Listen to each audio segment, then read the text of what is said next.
I just wanted my $1,240, my own paycheck, but he grabbed my wrist and whispered, "I pay for this roof." That night, blood stained my work jacket collar. Next morning, the bank statement showed an internal transfer I never signed. Everyone told me don't stir up the family. I wasn't stirring, I was reclaiming what I'd earned with grease under my nails and diesel in my lungs. And by Friday evening, in front of his crew and the neighbors, I made him understand my money would never be his leash again.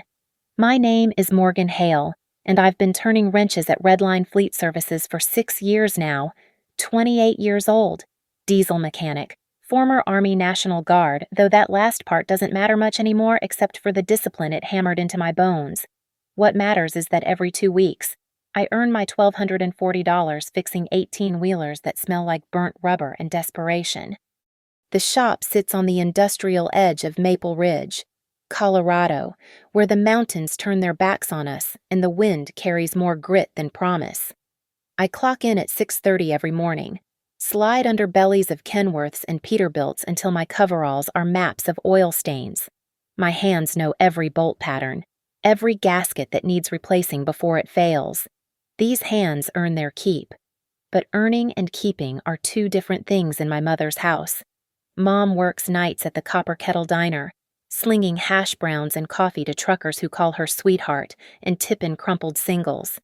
Elaine Hale became Elaine Pike 3 years ago when she married Randall, thinking she'd found stability.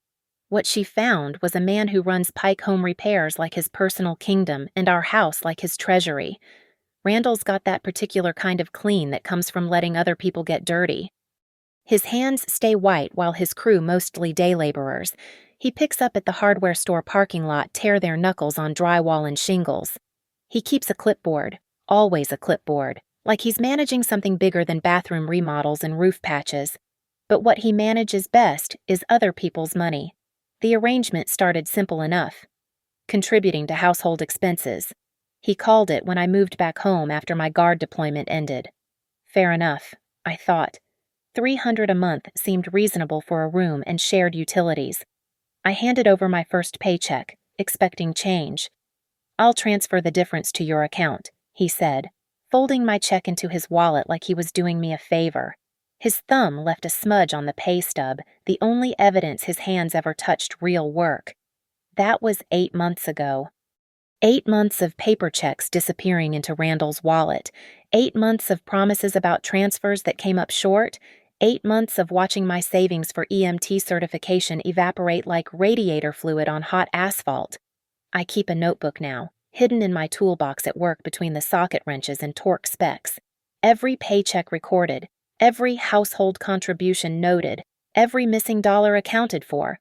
The numbers tell a story Randall thinks I'm too tired or too stupid to read. $1,240 gross, $300 for rent. Maybe another $100 shows up in my account if I'm lucky. The rest vanishes into house repairs and unexpected expenses that somehow never get itemized. The Friday I decided to change things started like any other. Compressor humming, fluorescent lights buzzing that sick green color, smell of WD-40 and metal shavings. I'd just diagnosed a blown head gasket on a Freightliner when Joey, the shop manager, handed me my check. "You ever think about direct deposit, Morgan?" he asked. "Companies pushing everyone to switch." I looked at that piece of paper, my name, my hours, my money, and felt something shift in my chest like a serpentine belt about to snap. "Yeah," I said. "I think it's time." That evening, I came home with purpose grinding in my gut harder than any transmission gear. Mom was already gone to her shift. Randall sat in his recliner, laptop balanced on his belly, probably billing some widow twice what her kitchen sink was worth. The house smelled like reheated pizza and his menthol cigarettes. I stood in the doorway of the living room, check in my jacket pocket, diesel still under my fingernails despite 3 washes. The TV droned about mortgage rates. Randall's fingers clicked across his keyboard, and I really noticed how soft they looked, like a baby's hands, like hands that had never fought for anything. "Need to talk about my pay," I said. He didn't look up. "Leave it on the counter." "I need the full amount back this time. EMT course registration closes Monday." That's when his fingers stopped moving. That's when those clean hands closed the laptop with deliberate care. That's when Randall Pike looked at me like I was a gasket that needed replacing, something worn out and making too much noise. "This house," he said, standing up slow like he was unfolding into a threat, "runs on my schedule, my budget, my rules."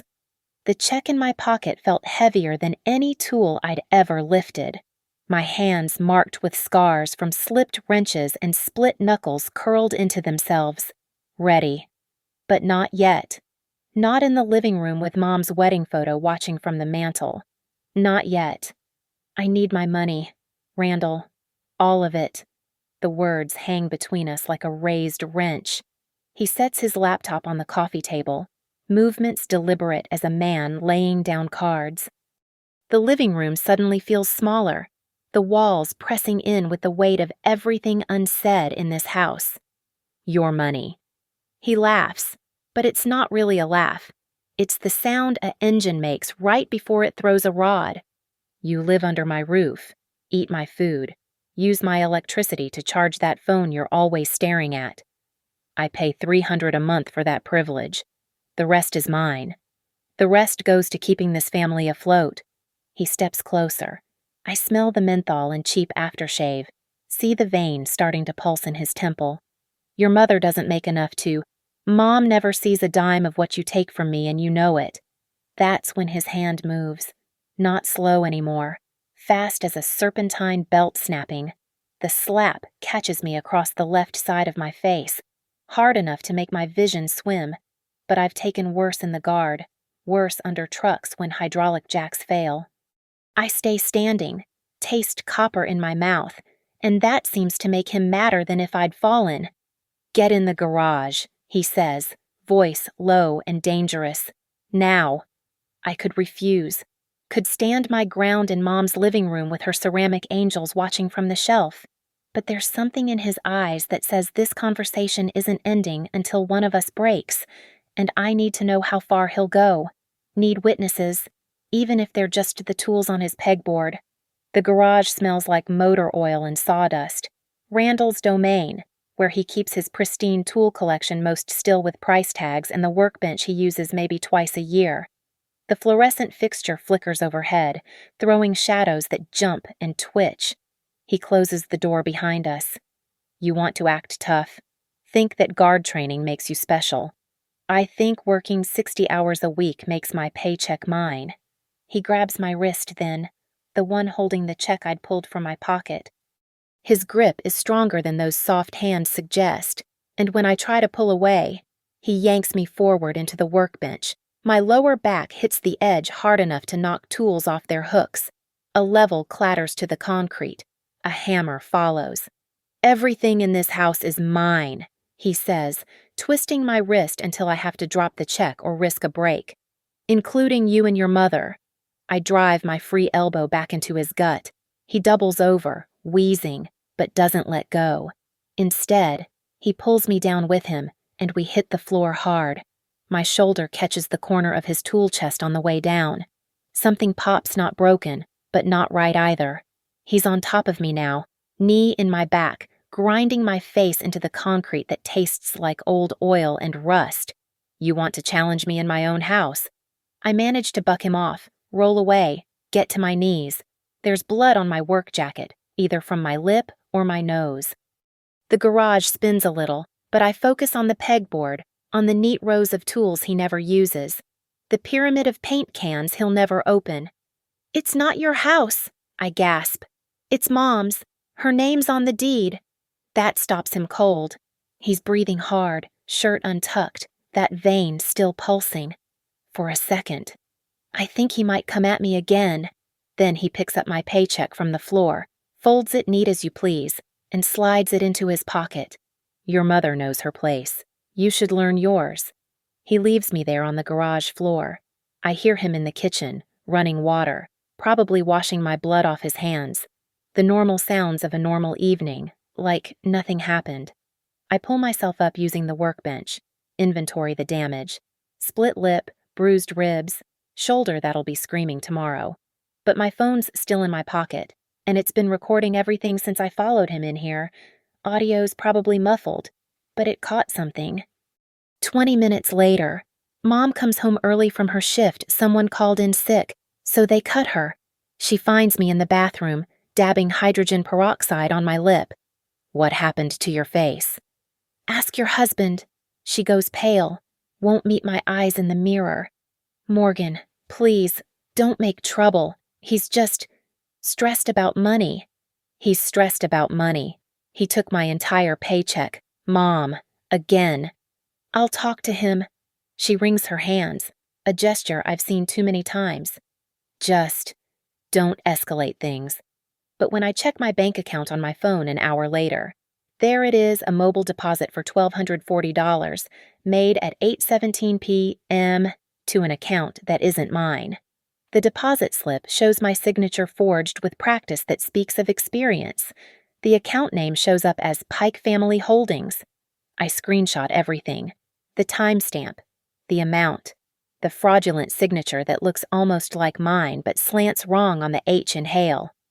In my room, I sit on the edge of my bed and catalog the bruises already blooming purple and green. Take photos with my phone, each angle careful and clear. Tomorrow I'll open a new account at a different bank. Tomorrow I'll change everything. Tonight, I lie awake listening to Randall snoring through the walls, and I plan every detail, every move, because he made one mistake in that garage he let me get back up, and I'm very good at fixing things that are broken. The efficiency apartment above Kowalski's Hardware isn't much 400 square feet that smells like the paint department below, but it's mine. I sign the lease Monday morning before my shift, hand over first month's rent in cash I've been hiding in a Folgers can at work. The key feels heavier than any tool I've carried. Moving out happens in stages. A bag of clothes here, my toolbox there. Everything timed for when Randall's out on jobs. Mom watches from the kitchen doorway but doesn't say anything. We've perfected this silence, her and I, like an engine running with a missing cylinder, functional but wrong. Tuesday. I open an account at First Colorado Credit Union, far side of town from Randall's bank. The woman helping me notices my bruised jaw, but stays professional. Will this be a checking account only? Checking and savings. And I need to set up direct deposit. I slide over the form from Redline, already filled out. How soon can that start? Next pay period if your employer processes it by Thursday. They will. Wednesday brings the first real sign Randall knows something's shifted. I come back from work to grab the last of my things and find him in my room, going through my empty dresser drawers. Where's your stuff? Moved out. I keep my hand on my phone, recording again. Got my own place. His face goes through a series of calculations. You can't afford, I can when I keep my own paycheck. That direct deposit won't work, he says, too confident. Already talked to your manager, told him about the family account arrangement. My stomach drops, but I keep my face neutral. Joey wouldn't fall for that. Would he Thursday morning? I catch Joey before he unlocks the shop. Hey, got a weird call yesterday, he says. Some guy claiming to be your dad, saying you wanted your direct deposit changed to a family account. Stepfather, and no, I don't. Joey nods, understanding passing between us. Figured, told him any changes had to come from you directly, in person, with ID. He got pretty heated about it. Thanks, Joey. Morgan. He pulls out his keys. If you need anything time off, different shifts, whatever, just ask. That afternoon, Tessa Ward finds me at the diner where I'm grabbing lunch. She slides into the booth across from me, still in her ER scrubs from the night shift.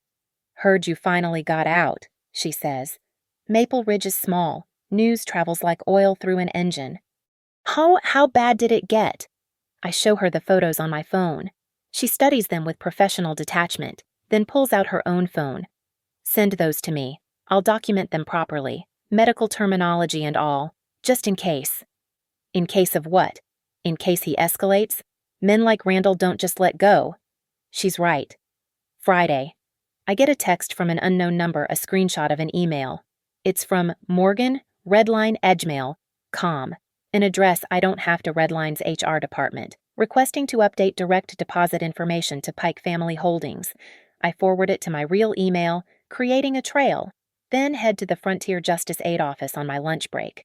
Mariela Alvarez looks like somebody's grandmother until she puts on her reading glasses and turns into a legal weapon.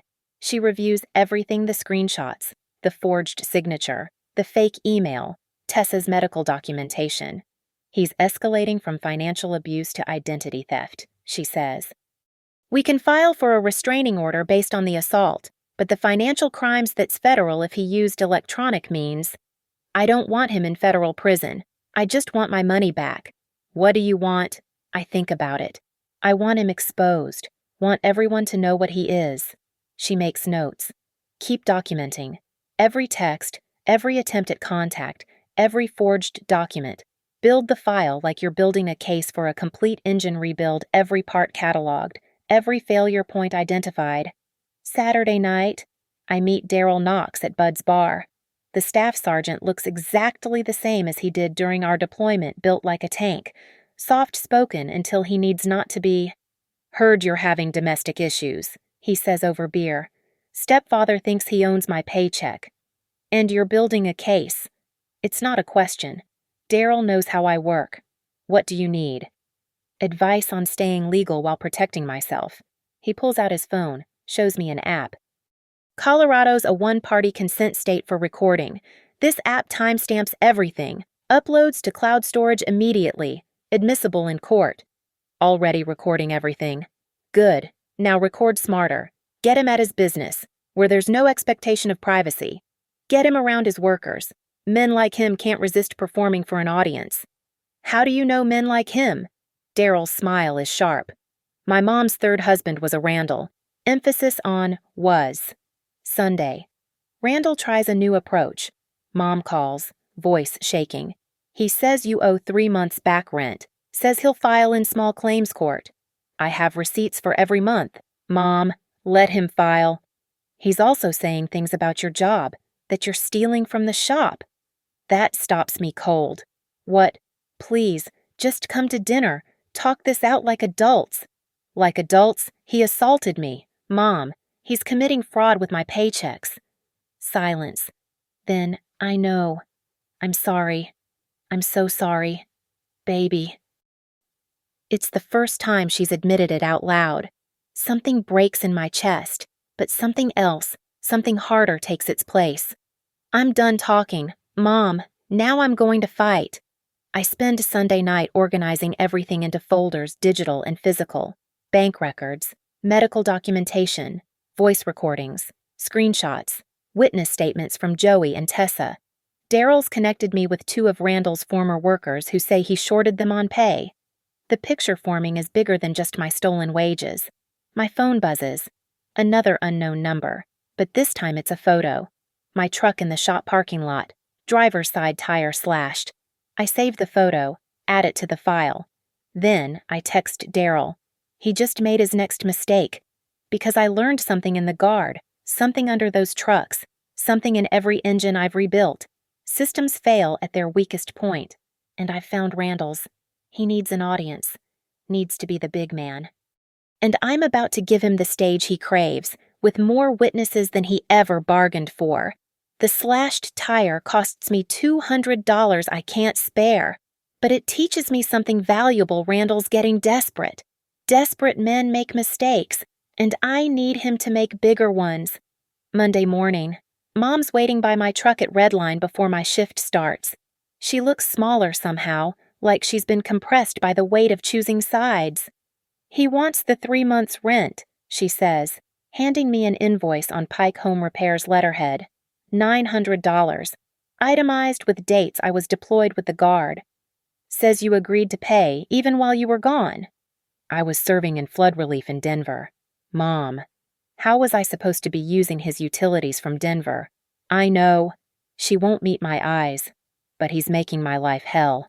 The house, it's mine on paper, but he controls everything, the bank accounts, the bills, even the grocery money. Then leave him.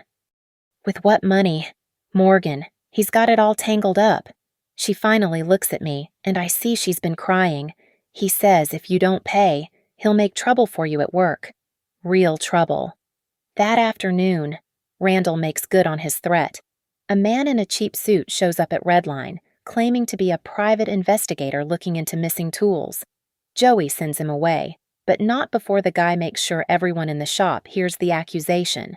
That your stepdad's doing, Tommy, one of the other mechanics, asks during break. Yeah. My ex-brother-in-law pulled something similar. Want some advice? I'm listening. Give him enough rope.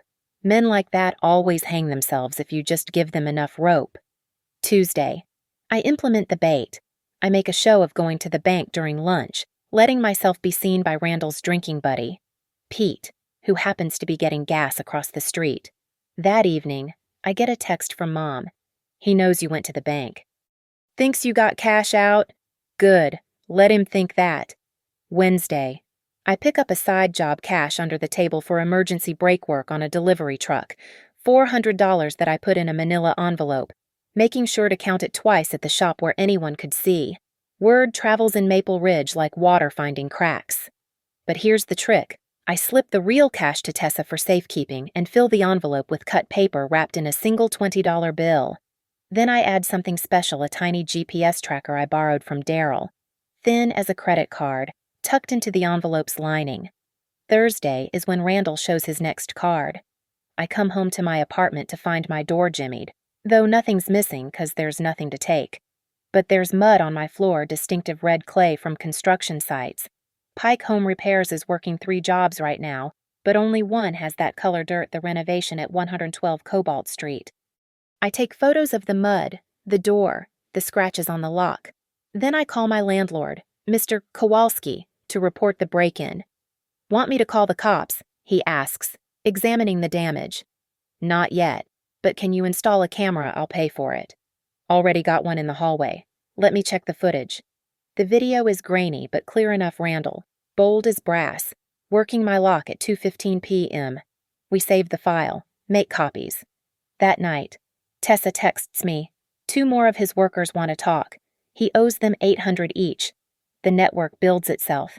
Every person Randall's cheated becomes another thread in the net. Marcus and Diego, the 2 workers, meet me Friday morning before dawn at the diner. They're young, hungry, trying to support families on promises Randall never keeps. He says the client hasn't paid yet, Marcus explains in accented English. Always the client's fault, but I saw him cash the check myself. You willing to file a complaint with the labor board? I ask. They exchange glances. Diego speaks up. We're documented, but barely. He threatens to make problems with immigration. He can't, and I know a lawyer who'll make sure of it. I give them Mariella's card. They pocket it like it might explode. Friday afternoon brings the escalation I've been expecting. Randall shows up at Redline himself, strutting through the bay doors like he owns the place. The shop goes quiet. Everyone knows who he is now. Where's my daughter? He announces, though I'm standing right there under a lifted F-250. Stepdaughter, I correct, not moving from my spot. And you're trespassing. We need to discuss your debt to the family. I slide out from under the truck, wrench still in hand. Oil drips from my hair. The entire shop is watching 6 mechanics, 2 service writers, even a couple of customers. Perfect. The only debt here is the $2,300 you've stolen from my paychecks. I say it loud, clear. Plus the slashed tire. Plus breaking into my apartment yesterday at 2:15. His face goes red. You lying little. I have screenshots of the forged signatures, video of the break-in, recording of you assaulting me in your garage. I pull out my phone, hold it up. Want me to play it for everyone. You were stealing from me. Really, what did I steal? He realizes his mistake too late. Can't accuse me without admitting he's been in my apartment illegally. The trap is so obvious, even Pete's drunk ass could see it. This isn't over, he says. No, it's not, but it's about to get real public. I set down the wrench, pull off my gloves. Your crew's at 112 Cobalt. Marcus and Diego, they're filing wage complaints Monday. The labor board's real interested in your payment practices. So's the IRS, since you've been paying them cash under the table to avoid employment tax. His fists clench. For a second. I think he'll swing right here in front of everyone. Part of me hopes he does. Instead, he leans in close, whispers so only I can hear, "You're gonna regret this, you little bitch." I don't whisper back. I speak at normal volume. Is that a threat, Randall? In front of all these witnesses. He backs away, looks around at the watching faces. Joey's got his phone out, recording. Tommy's doing the same. Even the customers have their phones up. Family business, Randall mutters, heading for the door. Nobody else's concern. It becomes everyone's concern when you commit fraud. I call after him. He stops at the bay door, turns back.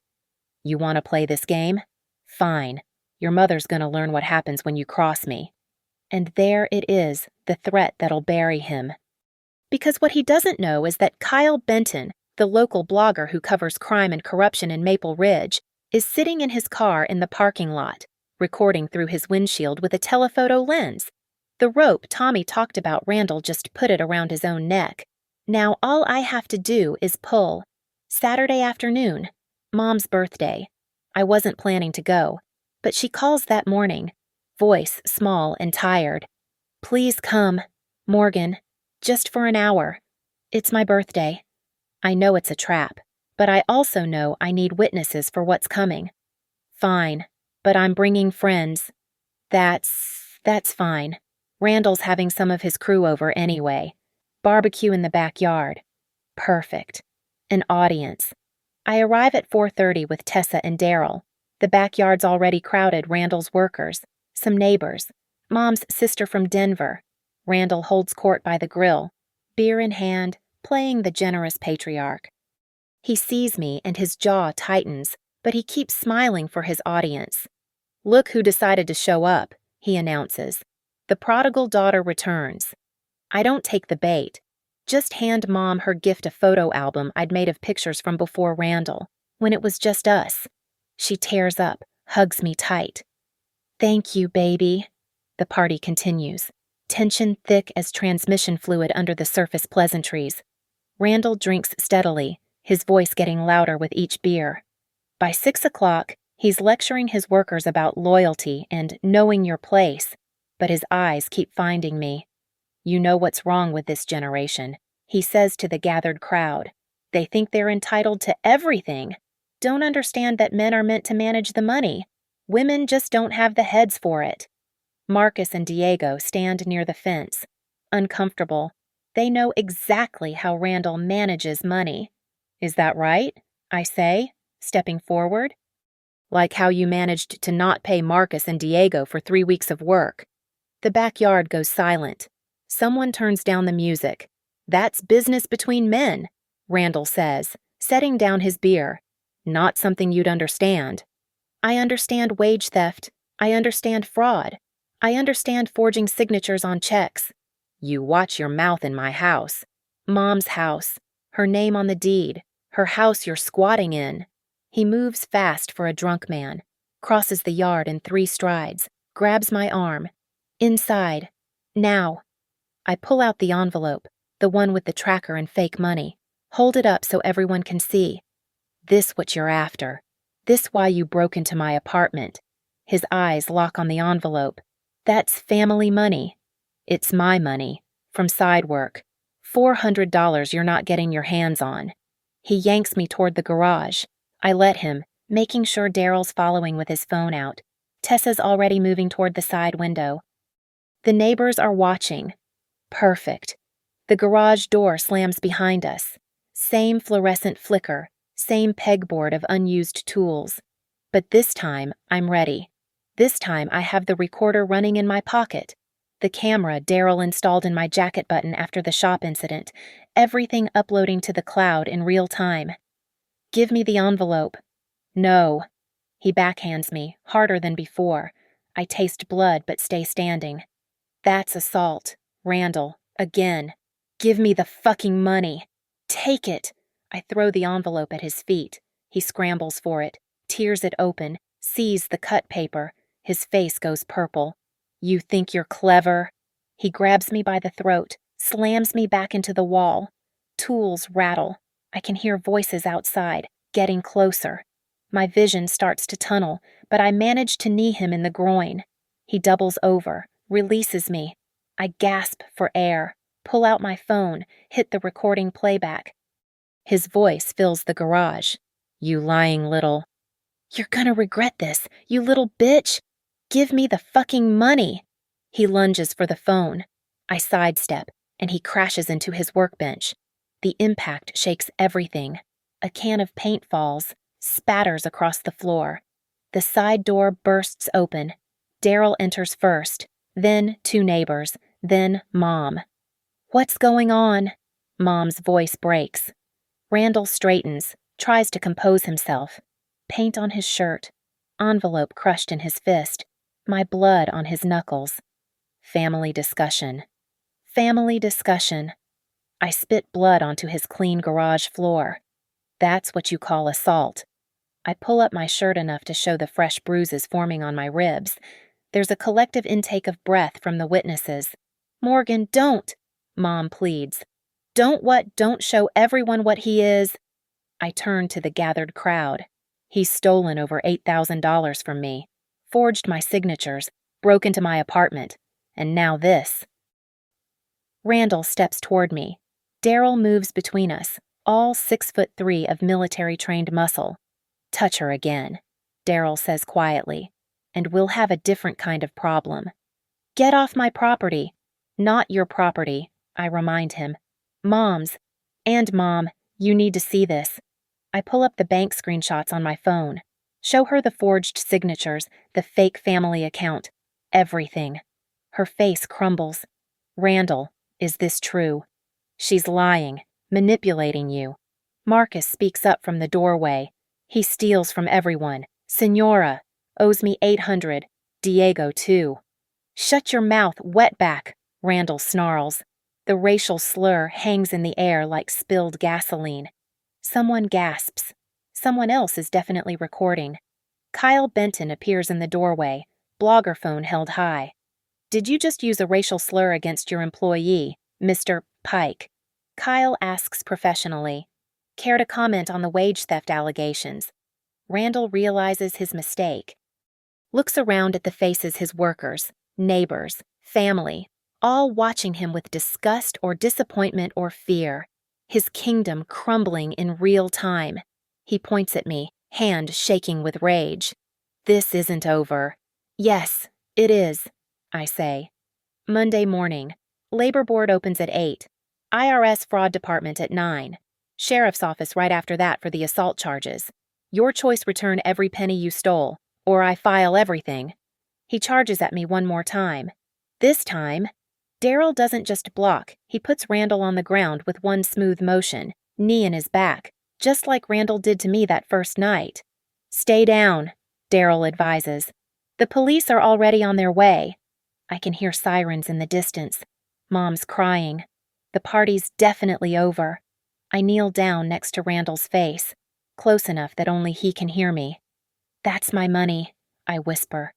And you're never touching it again. The garage fills with red and blue lights. The cops are here. The witnesses are ready. And Randall Pike is about to learn what happens when you steal from someone who knows how to fix broken systems by taking them completely apart. Sunday morning. I sit in Mariela Alvarez's home office. She opened special for me, laying out evidence like parts of a disassembled engine. Each piece has its place, its purpose in the machine I'm building. The assault charges are straightforward, she says, reviewing the police report. Multiple witnesses, video evidence, prior documented incident. But the financial crimes, that's where we'll get him. I slide over the folder I've been building. Bank statements with highlighted forgeries. Screenshots of the fake email account. The mobile deposit records. GPS data from the tracker showing the envelope at his house.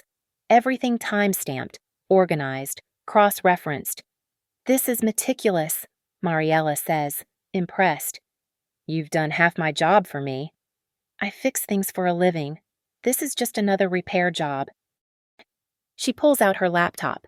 Let's file the complaints. Labor Board first. We spend 3 hours completing online forms, uploading evidence. The Department of Labor has a specific portal for wage theft. I input every missing dollar, every forged signature, every fraudulent transfer. Marcus and Diego's cases get linked to mine pattern of behavior. They call it, next is the IRS, Form 3949A, tax fraud referral.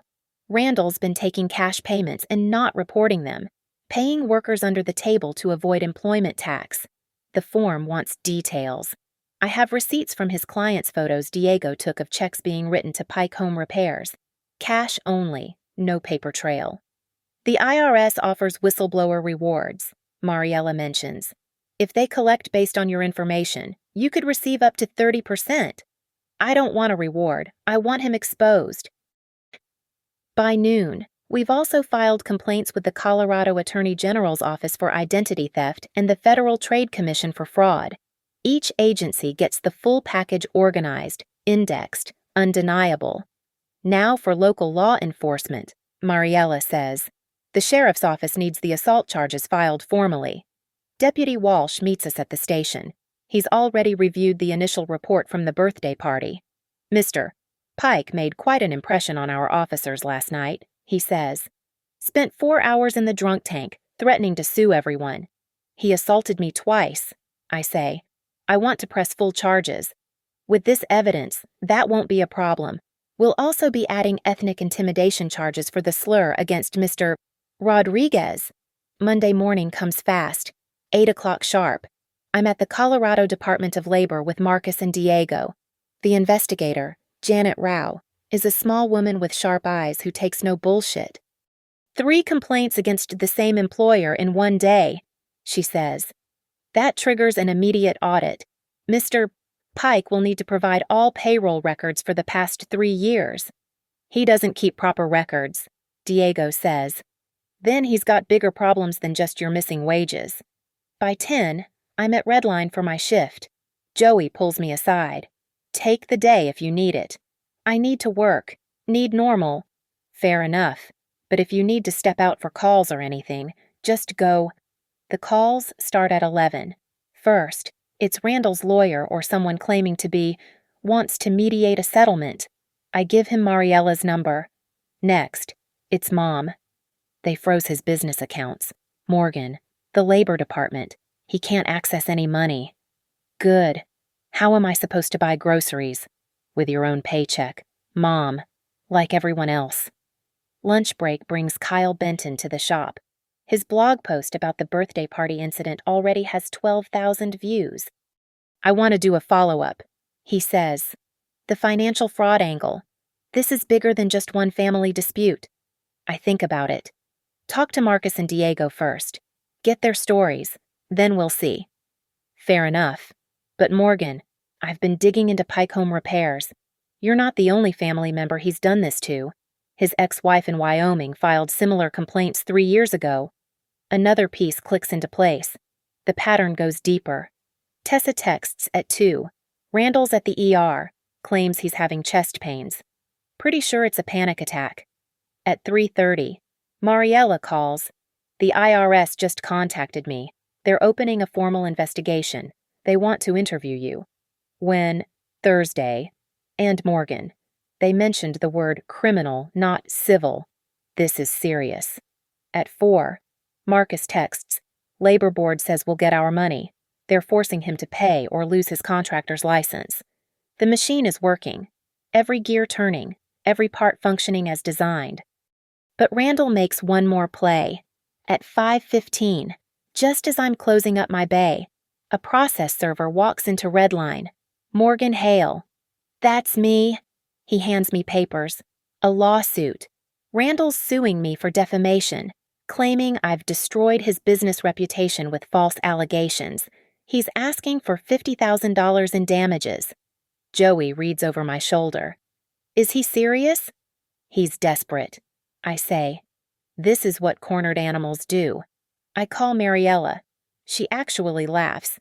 A defamation suit, when we have video evidence of assault, when the labor board's already validated the wage theft. Let him try. Countersuits are beautiful things. That evening, I meet with the full team at the diner. Mariella, Daryl, Tessa, Marcus, Diego, even Kyle. We look like what we are, a coalition of people Randall Pike tried to step on. The labor board's fast-tracking all the claims, Mariella reports. The IRS is moving. The sheriff's office has enough for felony assault charges. And now he's given us a defamation suit to countersue against. So we won, Diego asks. Not yet, I say. He still has one move left. He'll try to run, take whatever cash he can grab and disappear. That's what his ex-wife told Kyle. He vanished for 6 months when things got hot in Wyoming. So how do we stop him? Marcus asks. I pull out my phone, check the tracker app. The GPS in the envelope is still active, still at his house. He kept the envelope, probably planning to claim it as evidence. Stupid mistake. We give him a reason to stay, one last score he can't resist. What kind of score? Daryl asks. The kind that puts him exactly where we want him, public, exposed, and holding evidence of his own guilt. I text Mom. Tell Randall I want to settle, cash, Friday at the Cobalt Street site. She responds immediately. He says how much? $5,000 to drop everything? He says deal. And just like that, the final trap is set. Friday, 3 o'clock, at his construction site, where his workers will be, where Kyle will be, where the labor investigator and sheriff's deputies will be waiting. Randall Pike thinks he's getting paid to make this go away. Instead, he's about to pay for everything he's stolen, in front of everyone who matters. Friday, 2:45 p.m. I sit in my truck outside 112 Cobalt Street, watching Randall's crew frame out the addition. The house is a Victorian restoration, scaffolding against original brick. Workers moving like ants against the afternoon sun. Perfect venue for a public reckoning. The envelope in my hand looks identical to last week's manila, thick with supposed cash. But this one's special. Along with the GPS tracker, there's a die pack from Mariella's security consultant friend, the kind banks use for robberies. Pull the bills too quick, and you're wearing evidence for a week. The trigger's armed. The Bluetooth receiver in my pocket will document the exact second it deploys. Daryl's parked across the street in his Tahoe. Tessa's in the coffee shop on the corner. Kyle Benton's already inside the construction site, interviewing workers for a piece on local restoration projects. The labor investigator, Janet Rao, sits in an unmarked state vehicle 2 blocks down. Deputy Walsh and his partner are around the corner, waiting. My phone buzzes. Mom, he's expecting you. He says come alone. I text back, already here. 3 o'clock. I step out of my truck, work boots crunching on construction gravel. The site's busy 8 workers, including Marcus and Diego, who Randall had to hire back after the labor board's initial ruling. They see me coming, exchange glances. They know something's happening, but not what. Randall emerges from the house, paint-stained Carhartt trying to make him look like he actually works. He's lost weight this week, face gaunt from stress, but his swagger's intact. You came, he says loud enough for the crew to hear.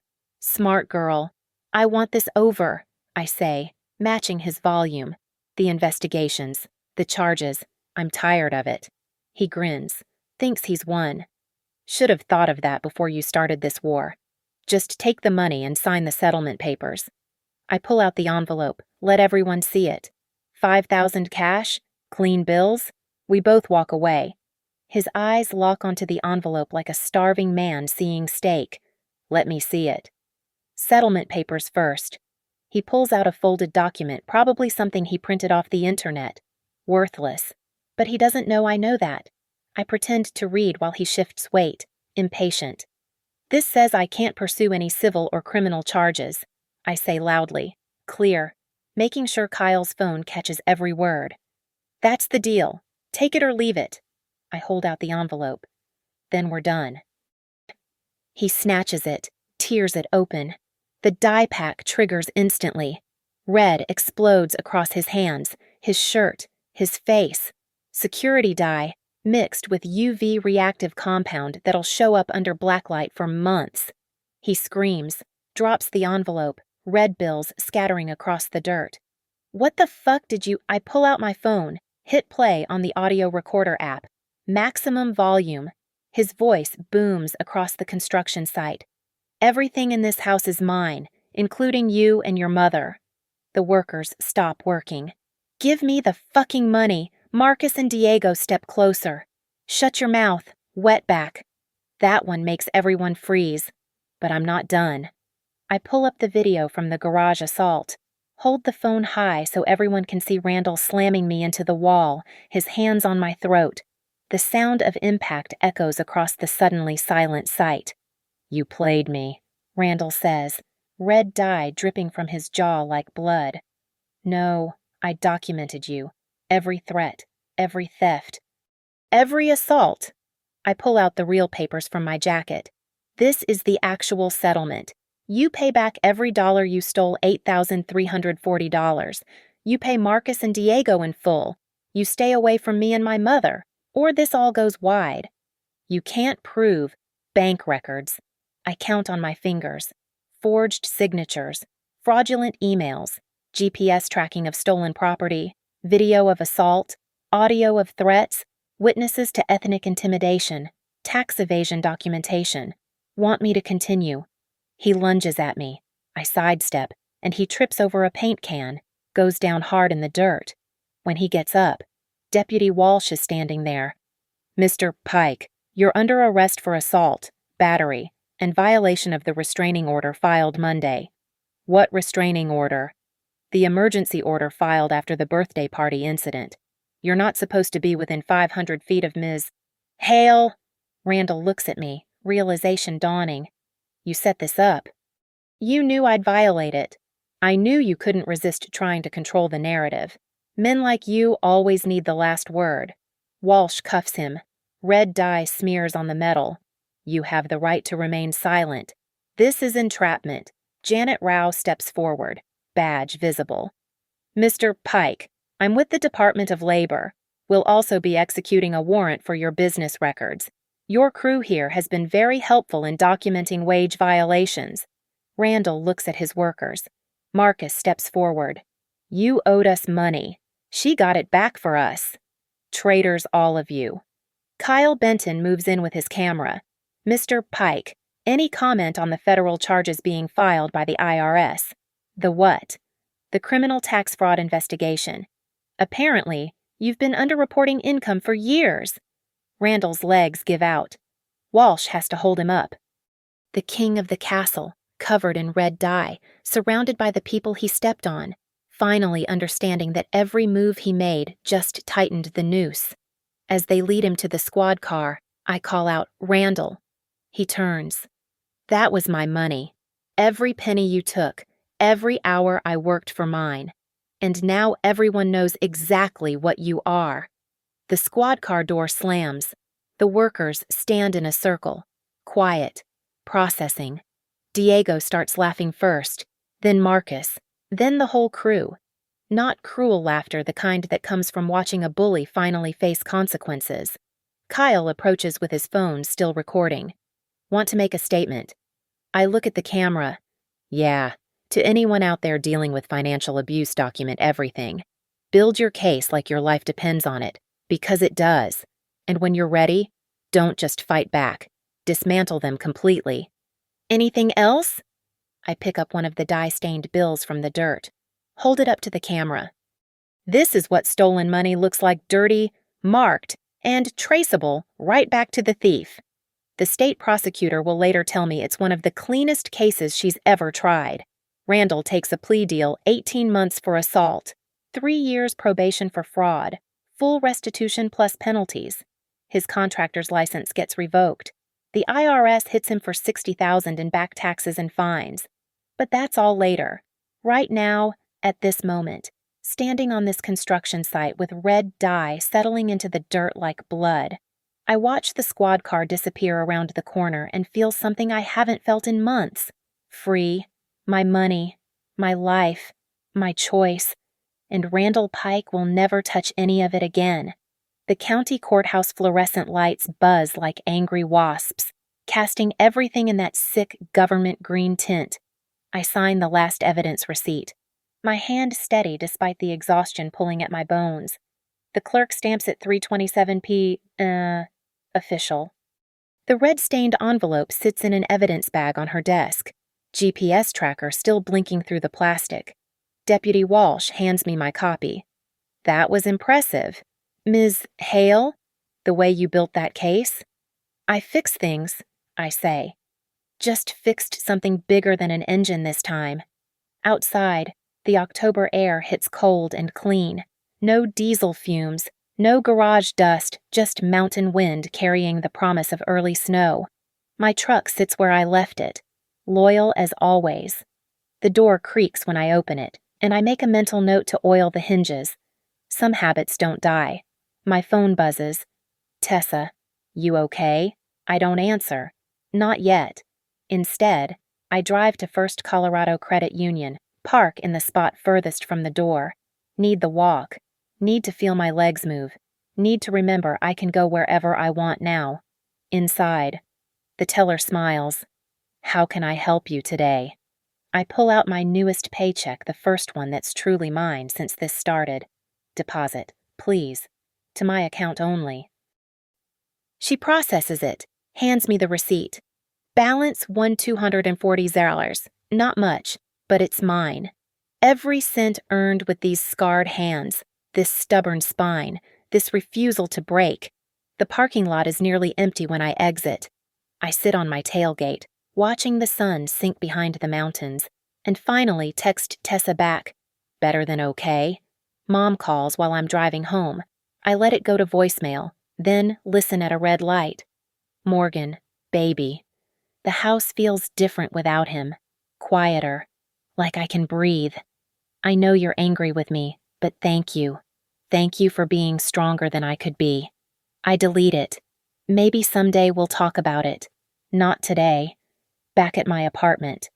I climb the stairs to my door, the one with the new deadbolt Kowalski installed for free after everything came out.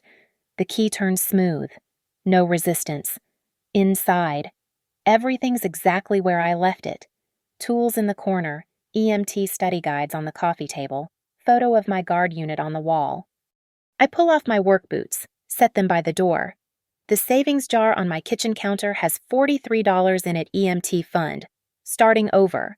I add a $20 from my wallet. $63 toward a future nobody else controls. The envelope from Redline sits on my table next week's schedule. Joey's got me down for overtime if I want it. I do. Every hour is mine to work, mine to earn, mine to keep. I grab a beer from the fridge cheap stuff. But it's what I chose to buy and stand at my window. Below. Maple Ridge goes about its Friday evening. Couples heading to dinner, kids playing in the park across the street. Normal people living normal lives where paychecks belong to the people who earn them. My phone buzzes again. Marcus. Got paid today? All of it. Gracias. Morgan. Then Diego. My kids will eat good this week. You're a warrior. Then Kyle. Story went national. 40,000 views and climbing. I turn off the notifications. The victory's already won, and I don't need strangers' validation to know it. Instead, I open my laptop, pull up the EMT certification site. Classes start in 2 weeks. The deposit screen blinks at me $500 to hold my spot. I enter my debit card information, the one linked to my account, the one only I can access. Hit submit. Payment confirmed. Welcome to emergency medical training. Morgan. I close the laptop, take another sip of beer, and let myself feel it, the weight that's been crushing my chest for months. Finally gone. Not just the money Randall stole, but the piece of myself I almost let him take. The part that knows exactly what she's worth. Tomorrow, I'll work overtime at Redline. Sunday, I'll start studying for EMT classes. Next month, I'll tell Mom I forgive her, but only if she's ready to stand on her own feet. Next year, maybe I'll have saved enough to buy better tools. Take advanced diesel certification. Build something bigger than just survival. But tonight, in this small apartment that smells like paint and possibilities, I sit with my work-scarred hands wrapped around a cold beer and own this truth. They can take your paycheck. They can take your trust. They can even take their shots at breaking you down. But when you know how to fix things, really fix them, down to the last bolt, you learn that some things can't be stolen. The knowledge in your hands, the steel in your spine. the absolute certainty that what you earn belongs to you. My name is Morgan Hale. I turn wrenches for a living, and my money is finally, completely, irrevocably mine. The October wind rattles my window, and somewhere in the county jail, Randall Pike is learning what it feels like when someone else controls your life. But I don't think about him. Not anymore. I think about Monday morning, 6:30 a.m., sliding under a diesel engine that needs fixing. My tools, my skill, my paycheck, my choice. Thank you for listening to my story. I'd love to know where in the world you're hearing this. Drop a comment below, and let's connect across the miles. If this story resonated with you, please subscribe to the channel and share your own thoughts about standing up to financial abuse or fighting for what's rightfully yours. Your stories matter too, and this community grows stronger when we share our truths together.